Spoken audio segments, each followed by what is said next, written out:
Good evening, everyone. My name is William Iannuzzi. I'm president of the Board of Education, and I would like to call this meeting to order. Madam Clerk, can you please call the roll? Mr. Iannuzzi, Here.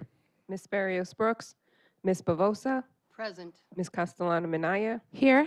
Ms. Lewis, Mr. Great, Mr. Peters, Here.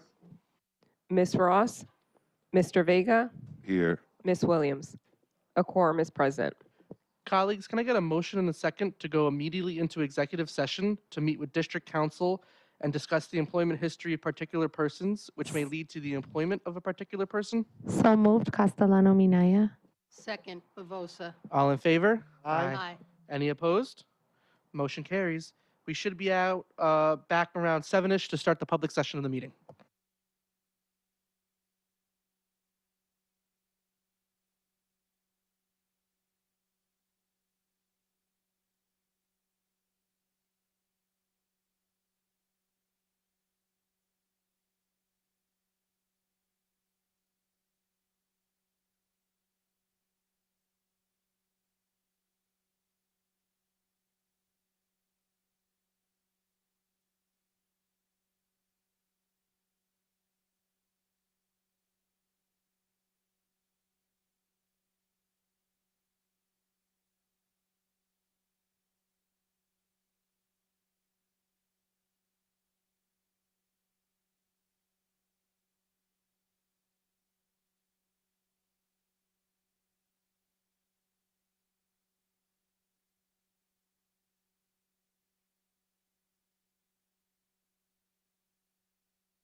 Good evening, everyone, and welcome to our meeting. Colleagues, can I get a motion and a second to reconvene the public session of the meeting? So moved, Brooks. Second, Williams. All in favor? Aye. Any opposed? Motion carries. Can we all please stand for the Pledge of Allegiance?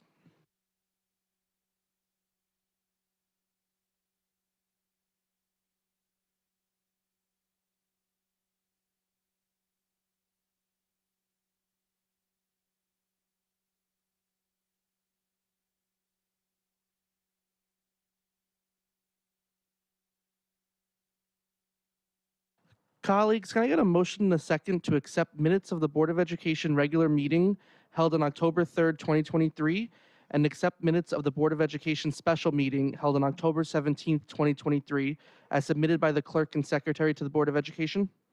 So moved, Bavosa. Second, Lewis. All in favor? Aye. Any opposed?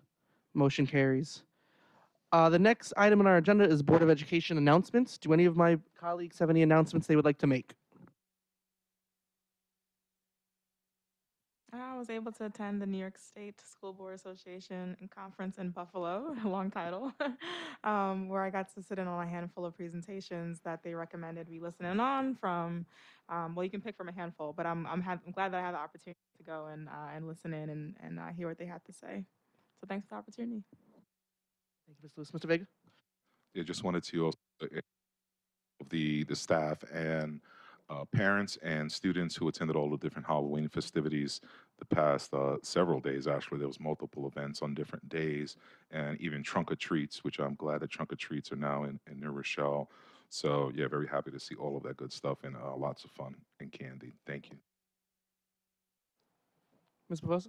In addition to what my honorable colleague said, there are so many activities that it's almost impossible to keep up with everything. So kudos to the art work that's been around town and that's in the museum, and to the plays and musicals and concerts that are taking place. In addition to that, City Hall put on a Columbus Day celebration the other night, and it was a wonderful event. The student who spoke as a representative of a student from the high school Italian department got up and shockingly spoke all in Italian. And then he switched into English. So I think the fact that this young man, Luca, was such a fine representative of our student body that we don't often notice. He happens to be someone who's spoken here, so we're aware of him. But I think the fact that in a general body, it's students from New Rochelle who are being called to present what we have that's so viable for all students.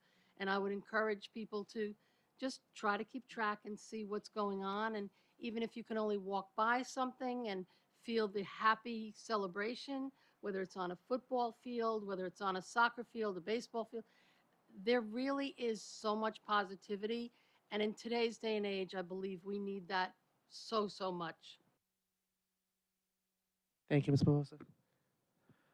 I just have to echo Ms. Bavosa. I was attended the Italian American Heritage Cultural event downstairs on Monday, and it was an amazing event. Luca, who's president of the Italian Club at New Rochelle High School, really spoke so fluently and expressed how his grandparents coming to this country really impacted him and why he's so enriched in his Italian culture. So it was just amazing. And two Italian teachers from the high school were there as well, and they had a great time. So I just thought the event was great. I also had the opportunity to attend the New Rochelle High School varsity soccer team playoff game in Mamaroneck. Even though we didn't get the win, it was amazing to see the fan buses of students come and cheer on our team in the pouring rain at that. All right, do any other colleagues have any announcements? Seeing none, we're going to move on to the superintendent's update. I'll throw it over to you, Dr. Reynolds. Thank you very much, Mr. President. To the board vice president and to all of the board trustees, good evening. To our members of the audience, I welcome you this evening. And to our members watching on television, again, I welcome you to another fun-filled Board of Education meeting.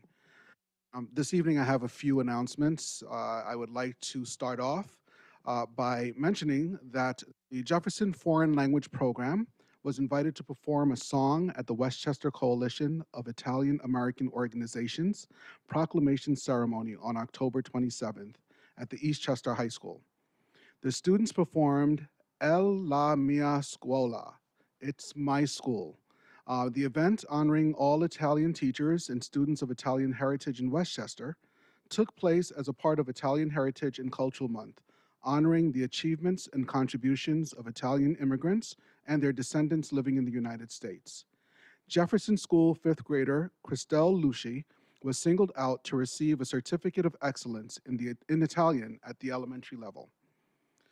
On October 18th, Ward School celebrated Unity Day, a nationwide event when schools focus on kindness, acceptance, and inclusion in the prevention of bullying. Students and staff wore orange t-shirts and, in class, read age-appropriate books that addressed bullying and embracing differences. According to some studies that are very prevalent in our profession, actions such as these, school-based bullying prevention programs, can decrease bullying by up to 25%. Albert Leonard Middle School students and faculty joined in Red Ribbon Spirit Week last week, with students participating in a variety of activities during their lunch periods, focusing on the theme, Be Kind to Your Mind, Live Drug-Free. Seventh graders learned about identifying and managing stress, and eighth graders participated in Escape the Vape activity, addressing the risks of using vape pens. The High School Students Against Destructive Decisions Club, or SAD, hosted an assembly about the importance of making good decisions and tactics on how to get out of a situation without ruining friendships. Congratulations to New Rochelle High School senior Veronica Yu, who has been recognized for her exceptional aptitude in academics, leadership, and community service by the Westchester Association of Chinese Americans. Among a highly competitive field, Veronica was selected as a third-place recipient of the 2023-24 Outstanding Student Leadership and Community Service Award.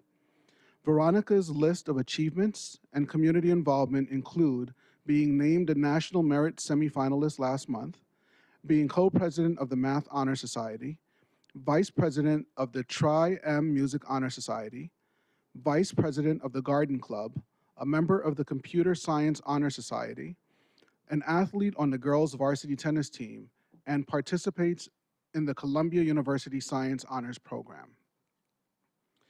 Also at New Rochelle High School, 75 students enrolled in the high school's African American Studies, Leadership and Government, African American Literature, and Sports Social Justice courses were able to travel to Washington, D.C. last Friday to visit the National Museum of African American History and Culture. The museum is the nation's largest and most comprehensive cultural destination devoted exclusively to exploring, documenting, and showcasing the African American story and its impact on the American and world history. The students were treated to a celebration of African American cooking, with lunch provided thanks to a generous donation made by the organizations such as the New Rochelle Fund for Educational Excellence, the New Rochelle NAACP, the New Rochelle High School Black Culture Club, and the Greater Hudson Valley chapter of Links Incorporated. The high school's Social Studies Department organized a number of events in October to mark Hispanic Heritage Month. On October 18th, a panel discussion on the Latinx vote and political participation across time, examining historical achievements and discussing proactive steps for the future, was held. A week later, the Social Studies Department hosted another panel discussion with more than 160 students attending, addressing the current condition of the Latinx community in areas such as education, healthcare, housing, and employment. As a culminating experience, the Social Studies Department also organized a visit to the White Plains Performing Arts Center for students to see the four-time Tony Award-winning Best Musical In the Heights by Lin-Manuel Miranda. Congratulations to Eileen Drepal Weisner and Annie Gombiner, who have been selected as, respectively, the valedictorian and salutatorian of the New Rochelle High School's class of 2024. Valedictorian Eileen Weisner was named a National Merit semifinalist in September, has received the Yale Book Award from Yale Westchester Alumni Association for high school academic achievement, upright character, and demonstrated leadership ability, and has been a member of the varsity softball team since freshman year. She plays singles on the varsity's tennis team, is president of the high school's book club, vice president of the National English Honor Society, is a member of the Social Studies Honor Society, and the high school's Envirothon chapter, an athletic competition club. Eileen has yet to settle on a college of choice, but plans to major in the humanities and then attend graduate school for law or business. Salutatorian Annie Gombiner was named National Merit Commended Scholar earlier this year and received the Smith College Award for Academic Excellence, Extracurricular Participation, and Commitment to Community Service last year. She is the editor-in-chief of the New Rochelle High School's newspaper, the Huguenot Herald, and writes the column Humans of New Rochelle, where she profiles the life stories of New Rochellians. Annie is a violinist in the paid program, the president of the Tri-M Music Honor Society, and a volunteer violin teacher at Songcatchers. She is also the treasurer for the Chinese Honor Society, a member of the National Honor Society, and an Ignite member. She has attended the Students Inside Albany Conference and the Southern District of New York Justice Institute earlier this year, and serves on State Senator Andrea Stewart Cousins' Youth Advisory Council.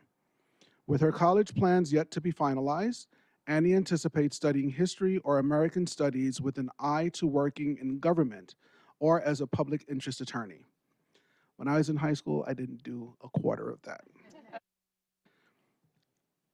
I would like to recognize very solemnly the passing of New Rochelle High School class of 1961 alumnus and Hollywood groundbreaker Richard Roundtree. Born in New Rochelle, Mr. Roundtree played on the school's undefeated and nationally ranked varsity football team in 1960. He was also captain of the 1961 track team, and his high school senior photo reveals a myriad of interests, including dancing, horseback riding, swimming, jazz, skin diving, and drawing. Mr. Roundtree gained national recognition as the first Black male in cinema to command a leading role, playing Detective John Shaft in Shaft and its two sequels. He won the African American Film Critics Association Legacy Award in 2011, the MTV Movie and TV Awards Lifetime Achievement Award in 1994 for the Shaft film series. He was nominated for a Golden Globe Award in 1972 and 2 NAACP Image Awards. Mr. Roundtree is featured in both the high school's Hall of Fame and the city's Walk of Fame at Ruby D. Park at Library Green. I would like to bring to your attention and to the attention of all of our individuals at home who will be voting on Tuesday, that this election day, you will see a proposed amendment to the state constitution on the ballot. Proposal 1 on the back of your ballot, on the reverse side of your ballot, would expand small city school districts' abilities to spend on capital projects without raising property taxes. If passed, the proposal would repeal the debt ceiling limit for 57 small city school districts statewide, including the New Rochelle City School District. Currently, small city school districts are limited to borrowing an amount equal to 5% of the value of taxable real estate in their districts. Other districts that are not small city school districts can borrow an amount equal to 10% of the value of their taxable real estate. Proposal 1 would give small city school districts the same ability to borrow as other school districts for capital projects and improvements such as HVAC systems, roofing, renovations, and the like. It is important to note that statewide groups supporting the proposal include the New York State School Boards Association, the Association of School Business Officials, the New York State Council of School Superintendents, of which I'm a member, the School Administrators Association of New York State, of which I'm a member, the New York State United Teachers, and the New York State Association of Small School Districts, of which I'm a member. Upcoming school closings. I would like to take this time to recognize all the celebrations of the past month that were held, including Hispanic Heritage Month and Italian Heritage Month, and to thank our school principals as we close out this National Principals Month, our custodians who celebrated National Custodians Day, our teachers who celebrated World Teachers Day, and those who worked to raise awareness of blindness, learning disabilities, dyslexia, bullying prevention, mental illness, and other important recognitions, too numerous to cover in one communication. I hope you enjoyed a safe and happy Halloween, and I wish you a festive Dia de Muertos and Diwali. Please don't forget this Saturday, turn back your clocks. I thought we weren't going to be doing this, but hopefully it will be passed next year. Don't forget to turn back your clocks 1 hour on Saturday night at 2 a.m. as daylight savings time ends. And let's give each other some grace and understanding as we adjust to the darkness and the change in sleep schedule. Later this month, I look forward to our community gathering for the annual New Rochelle Fund for Excellence in Education Pancake Breakfast at New Rochelle High School in House 4's cafeteria. And then, following that, going to the city's Thanksgiving Parade on Saturday, November 18th. Be reminded that schools and offices will be closed for schools will be closed for students on Tuesday, November 7th for Election Day, but our offices and schools will remain open for Superintendent's Conference Day for our adults. It's also important to remember that schools will be closed on Thursday and Friday, November 23rd and 24th for Thanksgiving. Schools will be closed and offices will be closed on Friday, November 10th for the observance of Veterans Day, and on Wednesday, November 22nd, prior to our Thanksgiving recognition, there will be a half day of school for students, and all of our office and civil service employees will be released at an earlier time on that day. So, Mr. President, with all of that being said, that is my superintendent's report for this board meeting. Wait, no, one more thing. I thought I was done. I would like to recognize a very important person in our audience. So Ms. Brittany Collins, who is receiving tenure tonight, I just want to recognize her with her husband, Mr. Collins, and her sister/mom, who is here to recognize her this evening. And we just wanted to, in advance of that vote being put forth, bring you congratulations. Thank you for all that you do for our students and for the department in which you work. But most importantly, thank you for being you and for being here tonight too, because this is a tremendous step in your professional career. So congratulations.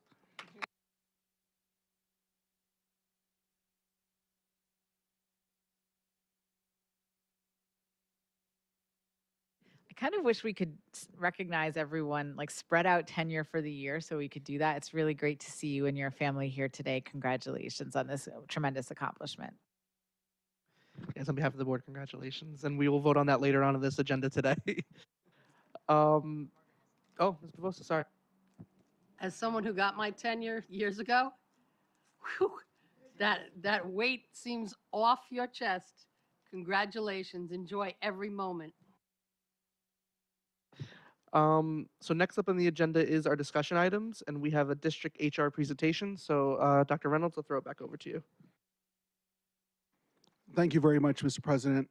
Good evening again, everyone. And I just wanted to take this opportunity to refresh our memories to about a year ago at this time, where I was in a different role. At the time, I was the Assistant Superintendent for Human Resources, and brought to this community a report on our current demographics and our hiring practices, our retention practices, our attendance practices as it relates to the employees of the City School District of New Rochelle.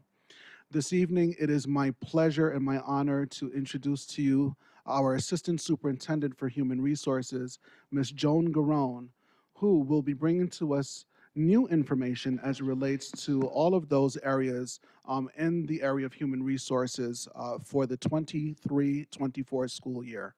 So as Ms. Garone makes her way up to the podium, I just want everyone to understand that it is the vision of the City School District of New Rochelle to ensure that we have the best qualified personnel to work with and for our children. While we may have the overarching theme of addressing some demographics in this evening's presentation, it's important to understand two things. And I know that Ms. Garone is going to lift this, but I want to isolate it for the group. Human Resources has the responsibility of recruiting with specific demographics in mind. But we are compliant with EEOC laws. We do not hire with demographics in mind. We hire the best personnel for our positions and for our children. So with that introduction, I would like to turn it over now to Ms. Garone. Thank you very much. Good evening, Board President Iannuzzi, Vice President Berrios Brooks, Board of Education Trustees, Superintendent Reynolds. There we go. Sorry about that. That's okay.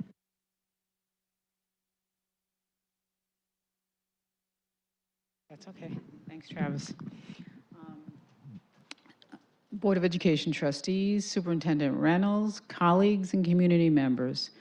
Thank you for the opportunity to present the information tonight regarding the district's Human Resources Department. The Human Resources Department is responsible for the recruitment, hiring, and support of our over 2,000 employees. This evening's presentation will highlight some key areas as well as speak about our focus for the 2023-2024 school year. We will review some of our demographic data, which has been updated to include the current year. We will review our pedagogical staff in terms of their advanced certifications and years of professional experience. We'll look at attendance data for our district as well as recruitment data. The Human Resources Department is tasked with overseeing 6 key areas as noted in this slide: recruitment and selection, training and development, compensation and benefits, safety and risk management, employee and labor relations, and compliance. This is ongoing, and our goal is to seek excellence in these key areas. We are committed to improving processes and procedures to better support our colleagues and, as a result, our students. As always, we're guided by our vision, mission, and equity vision statement, which are included in the presentation for your reference.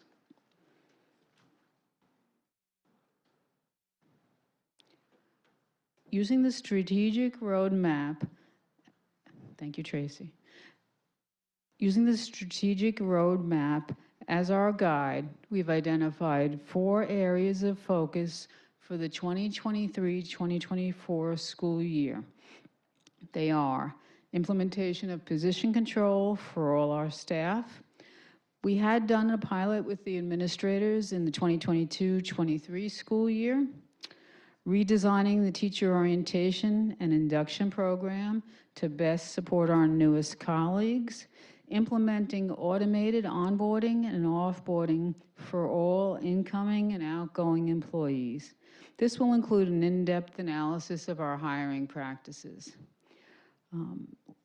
We will also increase district-wide attendance audits for the 23-24 school year to increase awareness of attendance amongst staff.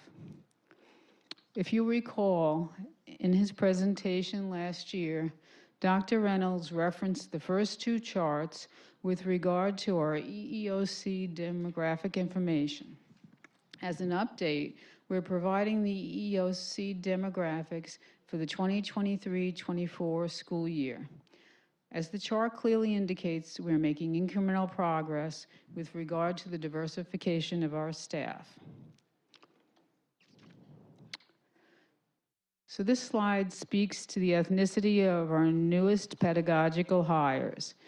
It goes without saying, as Dr. Reynolds said previously, that our primary objective is to hire the best candidate for each open pedagogical position. While that is our objective, we need to keep our diversity objectives in the forefront. Research clearly supports the notion that the diversity of our teaching staff benefits all students. We never hire teachers based on demographics, but we need to consider demographics in recruitment. In the time of teacher shortages, we also are aware that there are fewer brown and black students in teacher preparation programs. A Grow Your Own program will be beneficial to the students of the City School District of New Rochelle. With university partners, we will work towards developing a program that supports our students who are seeking to enter the field of education.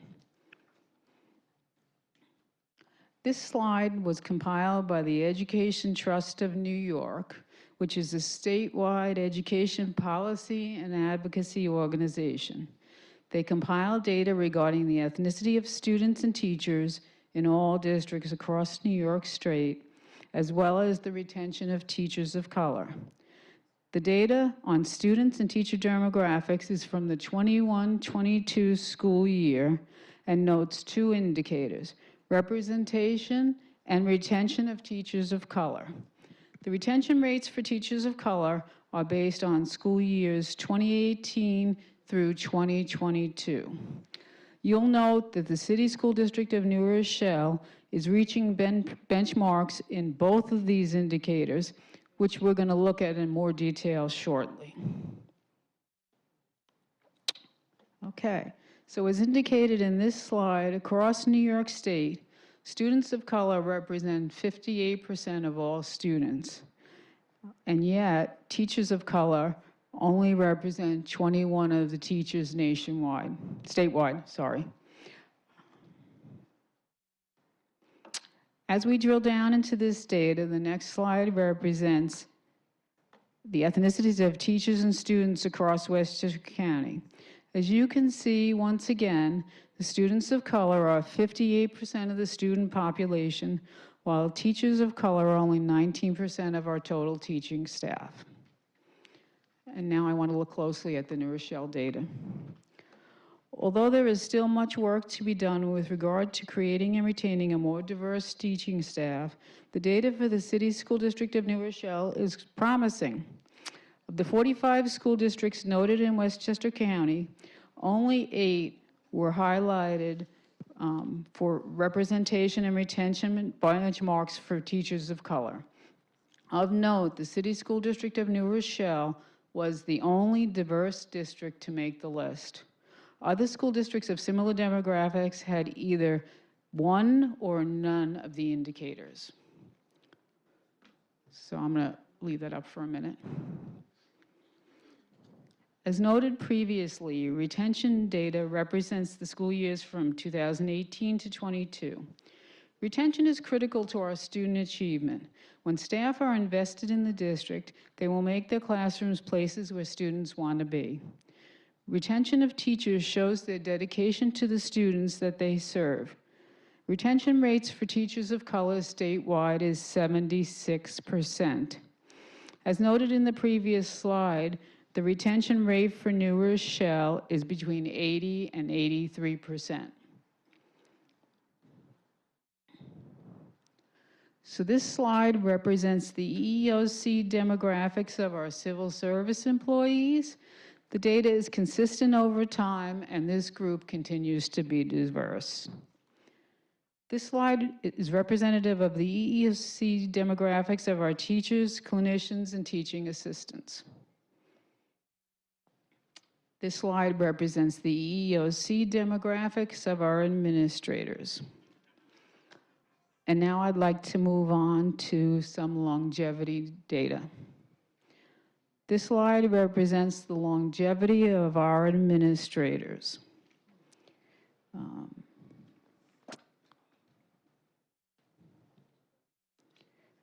Although the City School District of New Rochelle has experienced turnover at the central administration level over the past number of years, the trend has not been duplicated in our school-based administration, with 37% of our school-based administrative team having served the district for over 15 years. This slide represents the longevity of our teaching assistants. Although the longevity of the teaching assistants has been strong, my goal would be for the 15 or more years of service to decrease and the 0 to 7 increase, as I believe that this should be an important pipeline to fill our teacher vacancies. There are currently several local colleges and universities that we are aware of that have programs designed to support teaching assistants in going back to a school to attain teaching credentials. We will be reaching out to several of these programs, and some we've already spoken with. This slide represents longevity of our teachers and clinicians, and as you can see, nearly half of our teachers have served in the district for 15 years or more. This slide reflects the advanced certificates that are held by our teachers and clinicians, and as you can see from the data, it's remained consistent over time. And now I'd like to move on to district attendance. District-wide attendance has been consistent from last year to this year. I'd like to note that this data is reflective of the certificated staff.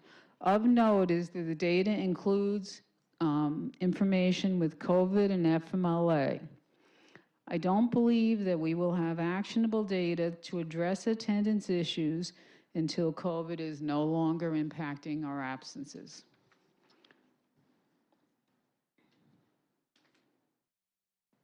Similarly, our civil service data also includes COVID and FMLA.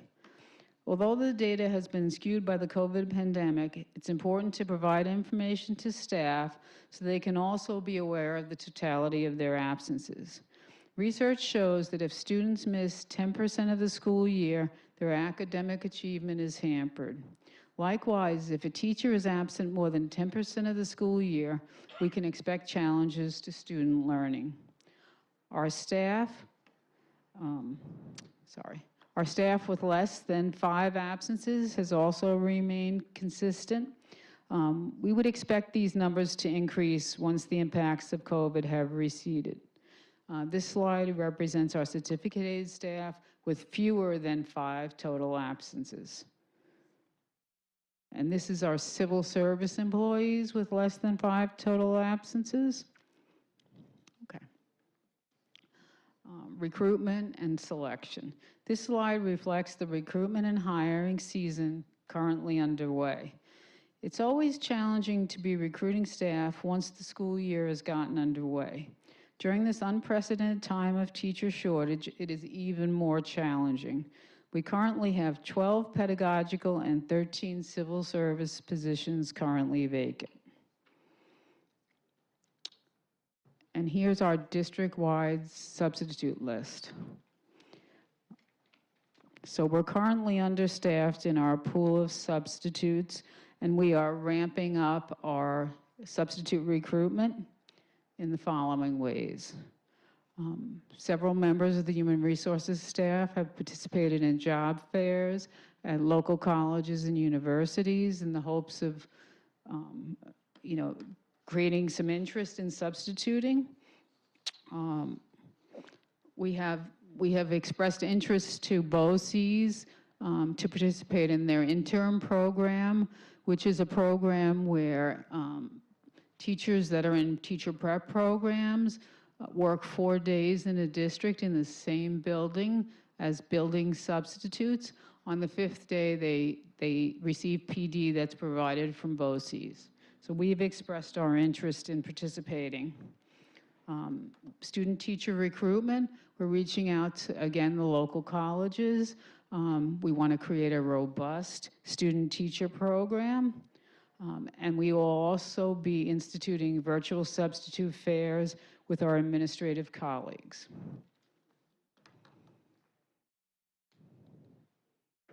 So now I just want to turn our attention to the areas of focus for the 23-24 school year.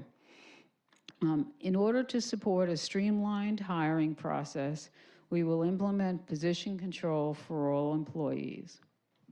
So just a little bit about position control, for those of you that are not aware of it. Position control will help us track the number of FTEs that we have and ensure that we have fiscal responsibility and that all of our positions are covered from year to year. We'll redesign our teacher induction program for the upcoming 24-25 school year. In addition to enhancing the teacher orientation program, we will seek to stay in touch with our newest colleagues, as well as celebrating their accomplishments and the accomplishments of all our staff throughout the year.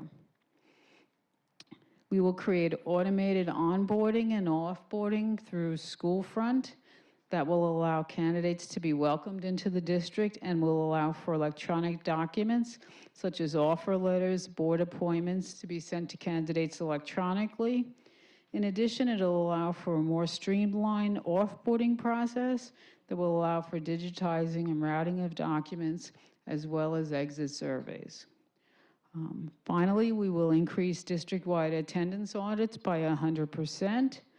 These audits involve providing staff members an accounting of the number of sick and personal days taken by each staff member for the year. Our goal is to provide this data in both January and May.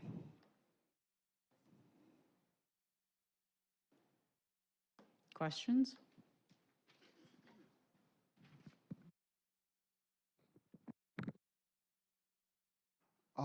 Thank you very much for that presentation, Ms. Garone.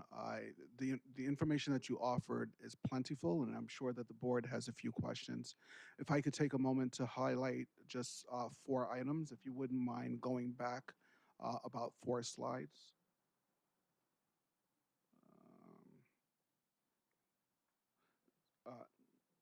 Go forward 1.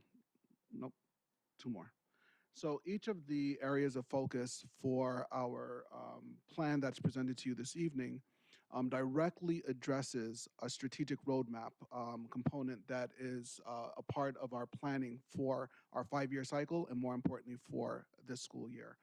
So this the teacher induction program actually addresses objective A, if I'm not mistaken, of our strategic roadmap. If you can move forward. Yes. The implementation of automated onboarding, I believe, Objective addresses B. objective B. Increasing district-wide attendance audits by 100% addresses objective C. Oops. I think we might have missed one.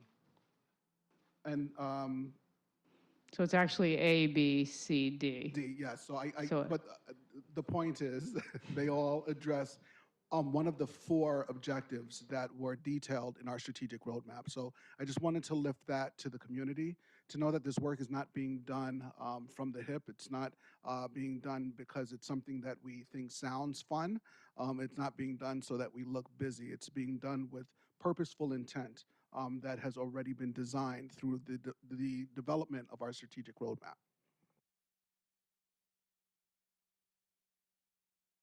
Does any of my colleagues have any questions? Ms. Williams? Yes, I do. I just want to read this because this articulates what I'm thinking better than I can. It's coming from a National Education Association NEA article from 2022, from last year. A survey, alarming number of educators may soon leave the profession. We know what it will take to address this crisis. Elected officials must act now to prevent a mass exodus of teachers and other school staff over the next few years. A staggering 55% of educators are thinking about leaving the profession, and we're seeing that happening. People are leaving in droves. Profession earlier than they had planned, according to a National Education Association survey of its members released on Tuesday.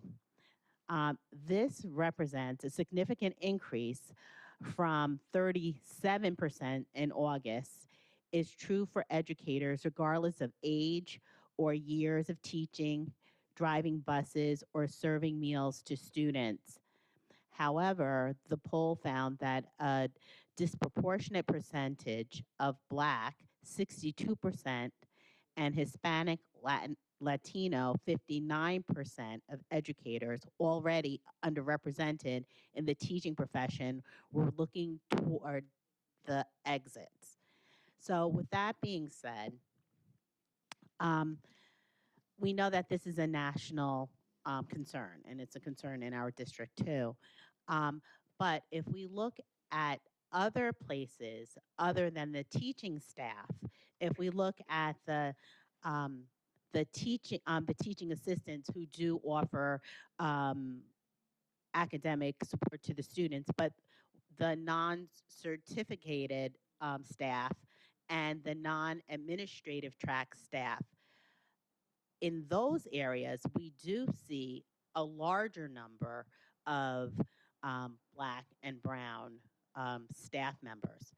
So I think, are we giving any thought to trying to understand why those staff members, those professionals, are in those positions, and to understand that, and maybe understand why they're not going towards education or becoming teachers, because they're already there.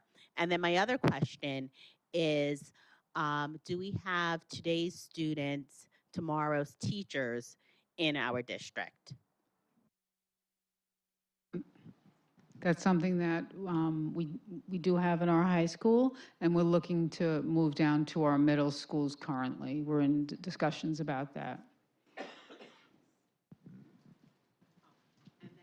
Also, is there any conversation or discussion about understanding why the people that we do have working in our district, Black and Brown professionals, are not teachers? They're in other areas.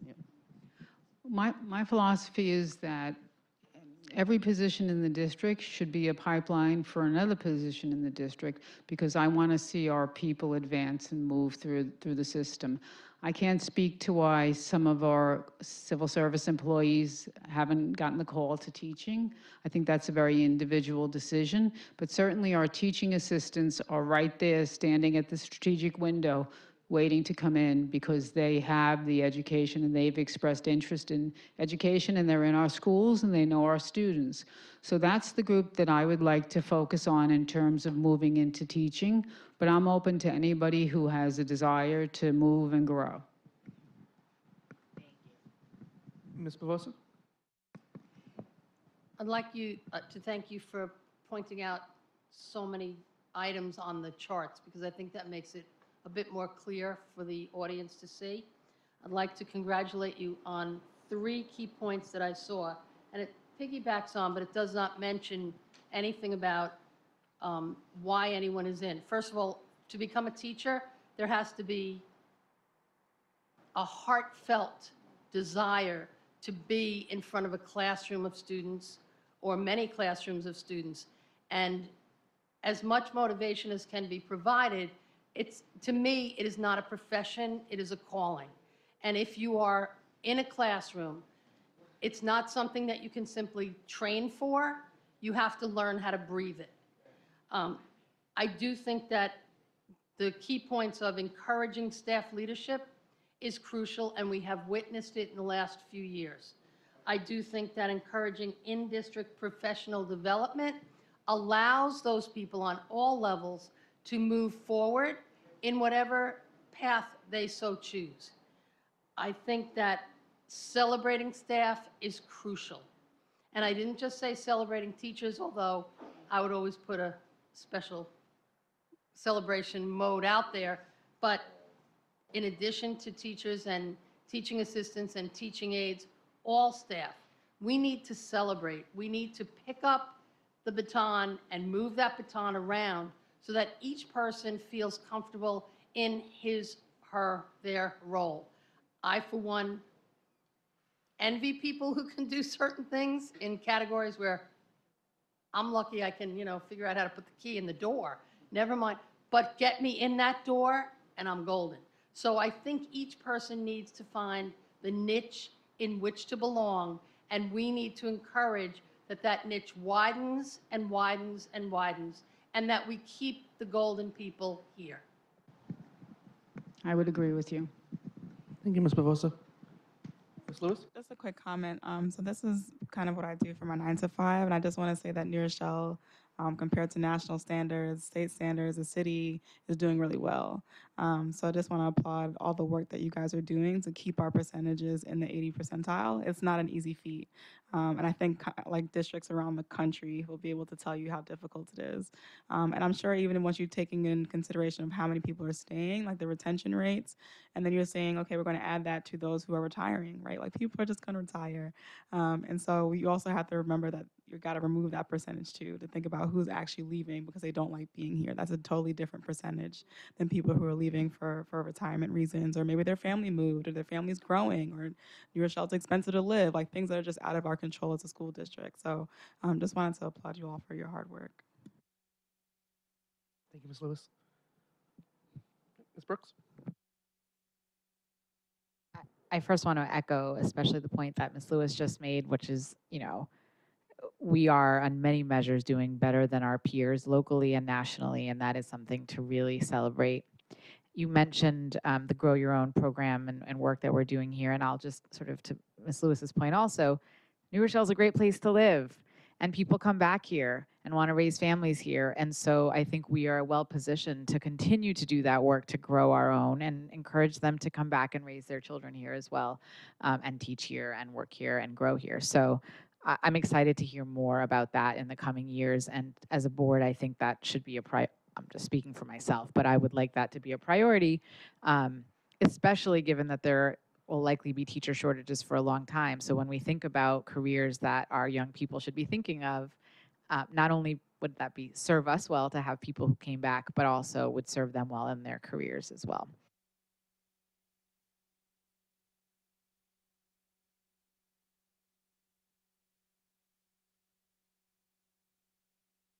And the geek in me just wanted to thank you for automating processes. And I know that that's a sort of painful process that doesn't usually get a lot of sunshine because everyone is just like, oh, it works so well. And they don't think about the work it took to implement that. So I just want to, it's definitely worth it. And I want to just note that that's an accomplishment. And I think as we as a district move into the 21st century in other ways, it will make all elements of our life easier and more able to focus on the important things, which is improving our craft, teaching our kids, taking care of each other. So I just wanted to give you a shout out for that and thank you. Thank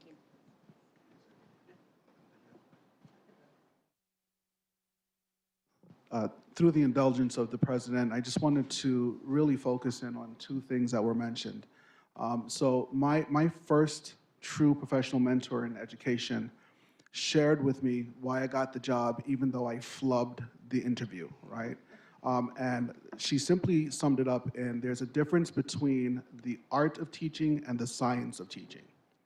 We can bring a person in and provide them professional development, and they will know what to do. That's the science of teaching. But the art of teaching is that calling.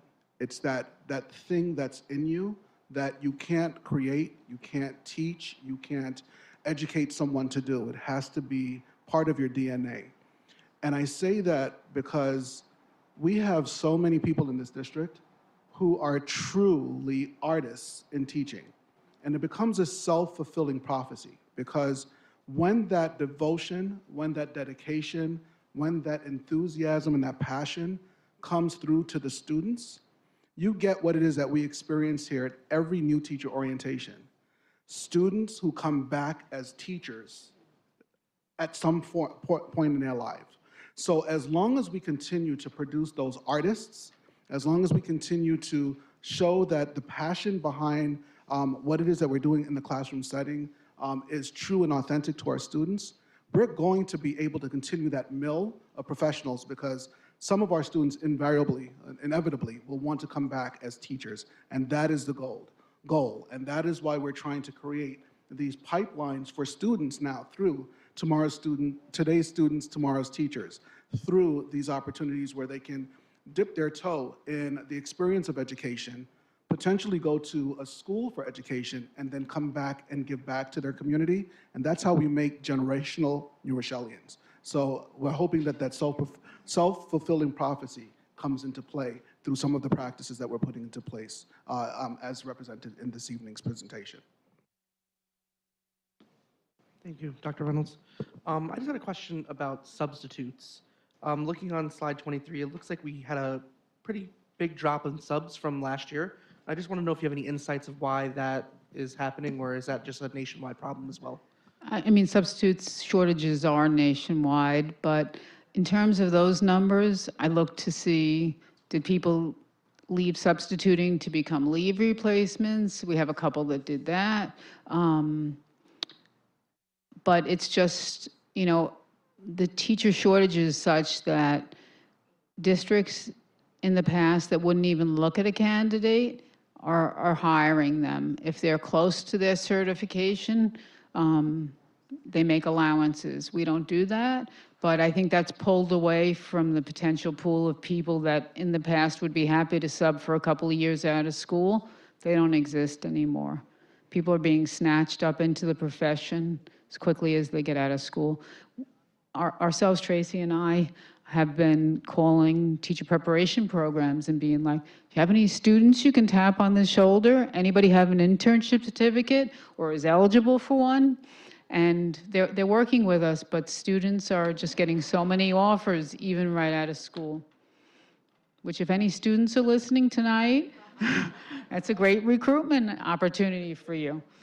I was looking on the district website, and I went on the HR page, and it might be helpful maybe put a blurb about subs, and then say to go to the OLS application to fill out the application, but putting the per diem rate for the subs might be helpful. That's a great suggestion. Thank you. Yeah, and I think one more thing. I was in a meeting a couple weeks ago, and at Jefferson, in the presentation, there was a presentation by a adjunct professor from Manhattanville College, and he mentioned that there's a lot of discounts and tuition rates for teachers in New Rochelle. That's the first time I heard of it, so I think that might be also helpful to really blast that out and promote that as well. Yeah, so a kind of a, yeah, so we're meeting with him in 2 weeks, but I was just going to also mention that Tracy and I yesterday had a really exciting meeting with Pace University, and they outlined a program for us because one of the big things for students is affordability of college, right? So they currently work with one school district in the area, and they're interested in partnering with us. And the way it works is that it starts with WCC, and WCC has one of our teachers teaching courses to juniors and seniors that they can then get college credit for at WCC. They graduate from the high school, and then they go to WCC for 2 years, and then PACE commits to half tuition for those students for the last 2 years, and then hopefully they graduate and come back to work here. So we're really excited about that. We're just in the talking stages, but anything that we can do to support our students that way would be fantastic. It's amazing. Do any of my other my colleagues have any questions? All right, Dr. Reynolds, I'll throw it over to you to close it out. So I would like to congratulate Ms. Garone on her first public presentation here in New Rochelle. Thank you very much for the conversation this evening and for putting together such a robust presentation for us for our consideration. As promised, this will be a conversation on at least an annual basis with the board. We think that it's important that we bring to light what our trends are in terms of our retention and in terms of the personnel that we have standing in front of our most precious commodities, our children. And we want the community to be aware of what it is that we have in place, who it is that we have in place, and how well those persons are doing. So thank you very much for tonight's conversation. So next up on our agenda is liaison reports. Do any of my colleagues have any liaison reports to report on? Ms. Bavosa? Good evening. The Rescue Health and Safety Committee postponed their meeting, so I do not have a report for that. But I do have a number of things to mention in regard to the Fund for Educational Excellence. The grant awards will be announced next week. We are so pleased to have received a great number of applications. In fact, I will probably be spending Friday, Saturday, and Sunday rereading every single one of them. Some of them fascinating. One of them was already funded, which we heard when the students went to the Washington scenario. All New Rochelle High School juniors will be able to take the SAT, ACT prep classes at the high school. Information will be posted on the Fund for Educational Excellence website next week. The cost is reduced to $250, which may sound like a lot, but if you check it out in the general public, it's not. However, eligible students will be able to qualify for a $30 fee for the entire session. The pancake breakfast is November 18th from 8 to 9:30 a.m. before the Thanksgiving Day parade, and that's $5 per person. It's supposed to be a fundraiser. With the way some people enjoy those pancakes, we don't make too much, but it's a fun time and it gets you ready for the parade. The new gala date is Thursday, February 1st. It's been moved up considerably. It will take place at the Surf Club on the Sound. Honorees will be announced soon. Keep your eyes and ears open because I think you're going to be pretty happy with one of them. I don't know all of them, but I do know one, and I won't say anything more. That's it. Thank you so much. And please know that the Fund for Educational Excellence really is here, not just for Poetry Out Loud, not just for the ACT, SAT programs, not just to give grants, although much money is being given this year, up to $1,500 per grant. And it does wonderful things, and we're hoping to become more and more public as the year goes on. Thank you. Ms. Williams? Thank you. My colleague,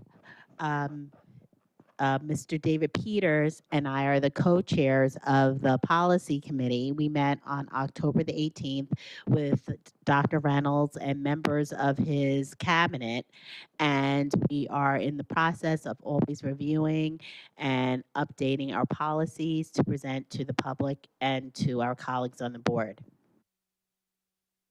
Thank you, Ms. Williams. Any other liaison reports? Seeing none, we're going to move on to the next item of the agenda, which is public comment. Ladies and gentlemen, we are about to convene into the public comment period of the meeting. The Board of Education adopted Policy 1230 in April 2022 to ensure all members of the public had the opportunity to speak at both of our board meetings each month.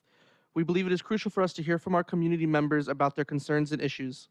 Having said that, please know that the board is here to listen. The public comment period is not designed to be a discussion. Accordingly, understand the board will not respond to your concerns and questions tonight. We take your concerns and questions seriously and want to have sufficient time to process and research issues, if need be.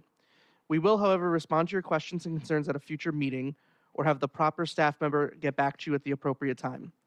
I also want to point out that under state and federal privacy laws, we are unable to entertain any comments or questions about school personnel and students. Please know, however, that we take personnel concerns very seriously. On these matters, we would ask you to go through the appropriate administrative channels.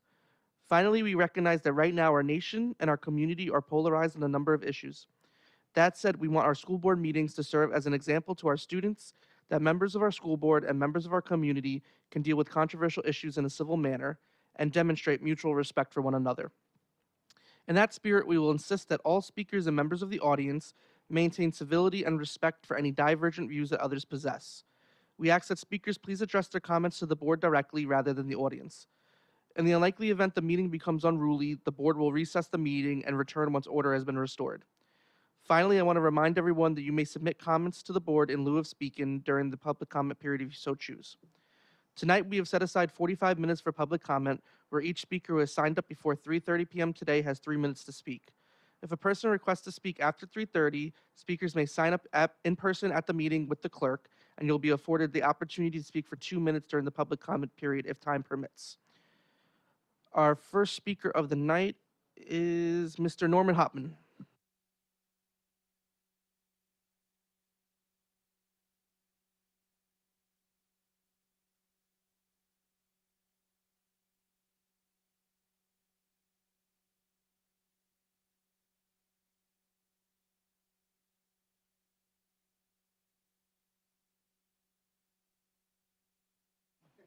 Again, teacher dedication.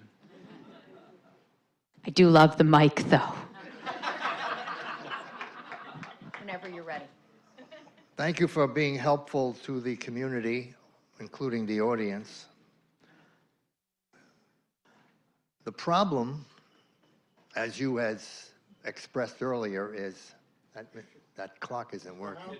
What are you complaining about? Let it stay that way. I'm an honest man.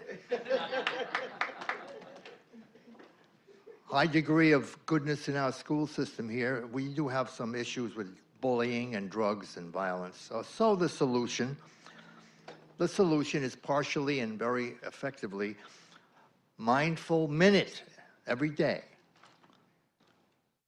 Mindful minute. Let the kids think about it. So here's a letter. A child in a Brooklyn school says, I think of the people in Trinidad who doesn't have shoes and clothes. This is one of his reflections. Another child says, I think the quiet moment is awesome because we need it, because we are loud when we come in from something. Recess. Recess. Yes, every day. I don't like it, I love it. The kids need the self-esteem that it provides. The science validates it. I have the science. It says the brain actually does improve. It changes. And then the policy, Yonkers adopted it 2 years ago with excellent results. Yonkers Board of Ed,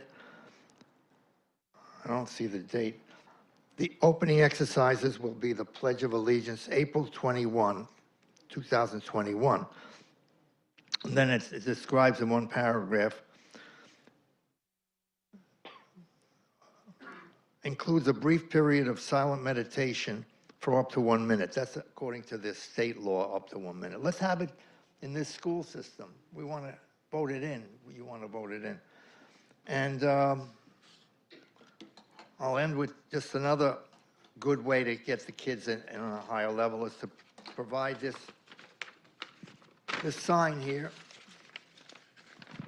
Today I do better. Put it in front of the building as people walk in. Teachers can use it, the inspiration as well. Teachers are emotional beings, aren't they? The kids need it highly. Let's do a silent 15 seconds.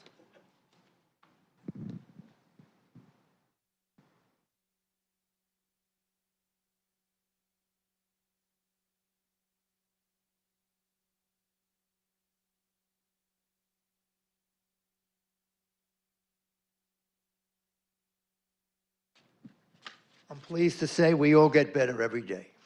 Thank you. Thank you, Mr. Hopman. Next up for public comment is Ms. Joanne Weisner.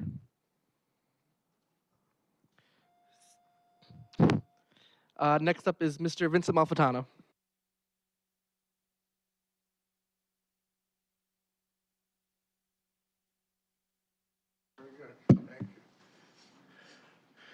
Hello, Vince Malfitano. About a month ago, I sent a email to all of the board members, the soup and the clerk, with a copy of that month's newsletter. You may recall I spoke at the board about it when the superintendent announced the creation of a leadership class. Now, maybe this is what it said. Was this what the newsletter said? And I quote, New Rochelle High School has created a class for white students to teach leadership principles and establish a sense of personal identity with an emphasis on personal finance and civic response. Is that what it said? Anybody remember? No, it didn't. Because if it did, there'd be a righteous public outcry, wouldn't there? But here's what it did say. And tell me the difference, if there is one.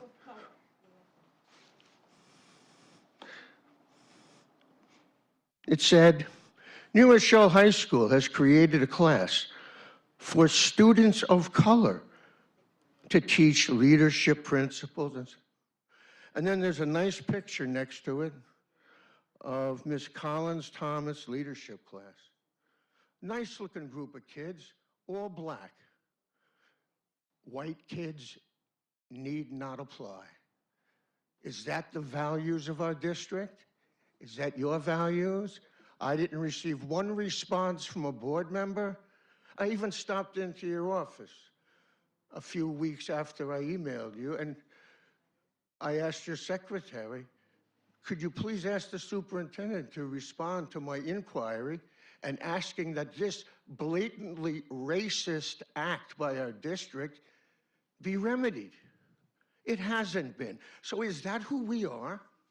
Are we racist? Are we denying children who are not of color an opportunity on purpose in writing for the world to see, and we're proud of this? Please explain to me the legal basis upon which such racism exists. Please, I'd like to hear it. I have about 30 seconds. Anybody care to respond and justify this racism? No, you can't. Look, I came here politely last month. I sent a friendly email. But I really wonder, is this the kind of zealotry we've fallen to in our district, where racism is now the norm? It's to be accepted, celebrated, publicized in writing? Wow. I'd love to be the civil rights attorney taking this case. Thank you, Ms. Marfitano. Would anyone else like to sign up for public comment tonight? Ms. Cook?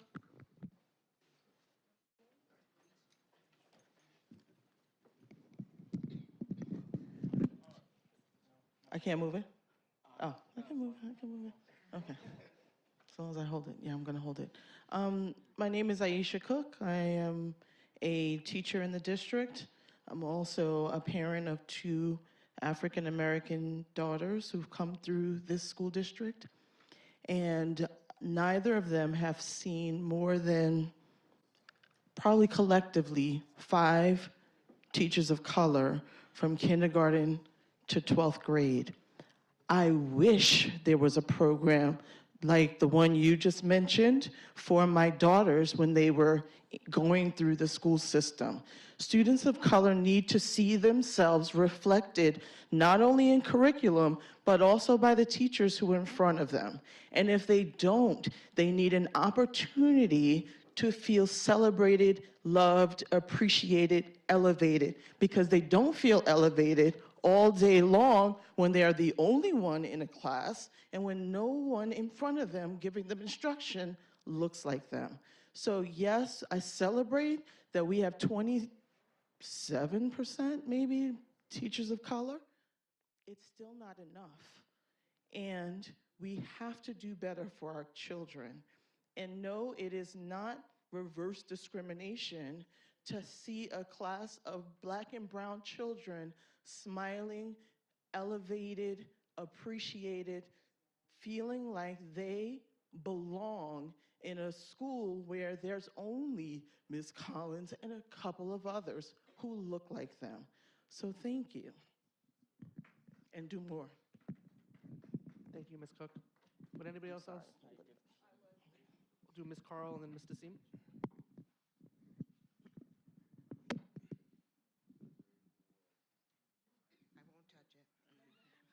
I won't touch it. Lorraine Carl. I'm here tonight because last week I attended a meeting at the library, and unfortunately, a charter school is on its way to Nourishell. It's something I don't believe in, and I'm hoping people on the board and the superintendent doesn't believe in. The school will be kindergarten to 4th. They're going to be housed in Holy Family, the school that we spent hundreds of thousands of dollars to make it suitable for students. The director is a professor at Iona, and according to some people I've spoken to, there's another professor who was on city council who is backing this.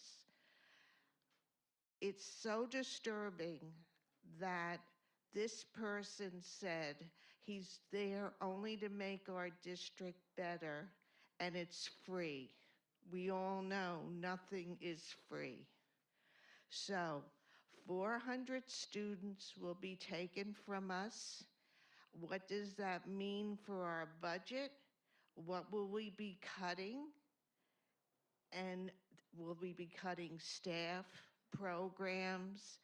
And what was also very disturbing to me, he said that he spoke to Mr. Raymond and to you, Dr. Reynolds, about this program. Now, you're an educator, and I'm hoping you do not want a charter school to come to New Rochelle. Because to me, we will be sinking so low, I don't know if we'd be able to get back to the school that we're supposed to be. My children attended schools in the 90s. They had a wonderful time and education. My younger one, well, it was hard to keep him in school, but he did have a good time. It was just such a disturbing meeting. And for this person not to be able to tell us who's on the board, if there's outside monies coming in, but there was a person who was there who has a charter school in Mount Vernon. Mount Vernon did not want to give them money, so he took them to court and he won. So I feel there is some lawyer in the background waiting in case New Rochelle does not allow this charter school to come in. So please, a survey's not going to do it.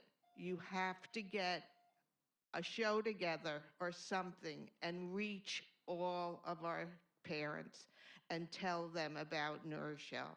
Thank you. Thank you, Ms. Carl. Just quick comment about that. The board will be talking about this in public soon, so we will be addressing it. We're doing our due diligence, but we will be addressing it. It's an emergency. Thank you. Mr. Seem?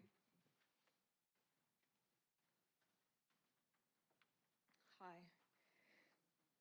I'm looking at this chart that we just did on HR, and the one that pops out at me is the CSDR new hire demographics. We just talked about all Black class, not all Black class. And I look at it and I see, you've hired only 12% Black teachers, so you're going down from like 25% to 12%. You've hired more Hispanic teachers. But even though those two populations should probably grow, the one that's supposed to decrease is the white population, because that's what's decreasing in terms of the students. That one actually went up. So I hope that the new HR person is looking at that and going to make more efforts to make the number for the Black teachers what it should be. I also think that we need to understand, like, you've got a large influx of Hispanics because of a lot of people moving in, bus loads, train loads, whatever you call it, plane loads. And that's, the needs should be met, but it cannot be done at the expense of the generational Blacks who have been here, who have needs, who you haven't educated well, and you need to make sure that you do due diligence so that those kids are well educated and well represented in the staff and administration. That has got to be well understood. You can't interchange the two minorities and think you okay, because you're not. There's a lot of nuances, and it needs to be addressed. So that, looking at these numbers is a big concern. We worked hard to get Black administrators and Black teachers, but we're not retaining them. I don't see the retention numbers here in terms of demographics. I didn't look at it that long, but even if we bring them in, we don't retain them. So that's got to change. And usually, unfortunately, is those Black teachers and administrators that we have are usually the ones who are doing the things that we need them to do with the kids. I'm going to mention her name, Rachel Cornelius. We dogged her. I'm sorry, but I got to say it because she is one of those who's done everything that we need. Shadia Alvarez, we dogged her. She was there for the kids. So the ones who are doing the things that we asked them to do, that's who we totally like don't take care of and send a message that that's not really what we want. So we got to change that. Thank you. Thank you, Ms. Desim. Would anybody else like to sign up for public comment tonight? Seeing none, we're going to move on to the next item of our agenda, which is consent agenda personnel resolutions. So, Ms. Collins, this is your category. Colleagues, can I get a motion in a second to approve consent agenda for personnel resolutions number 24-184, 1 through 2, number 24-185, 1 through 10, number 24-186, 1 through 12, number 24-187, 1 through 1, and number 24-188, 1 through 16, according to the recommended action for each item. So moved, Bavosa. Second, Lewis. All in favor? Aye. Any opposed? Motion carries. Congratulations, Ms. Collins.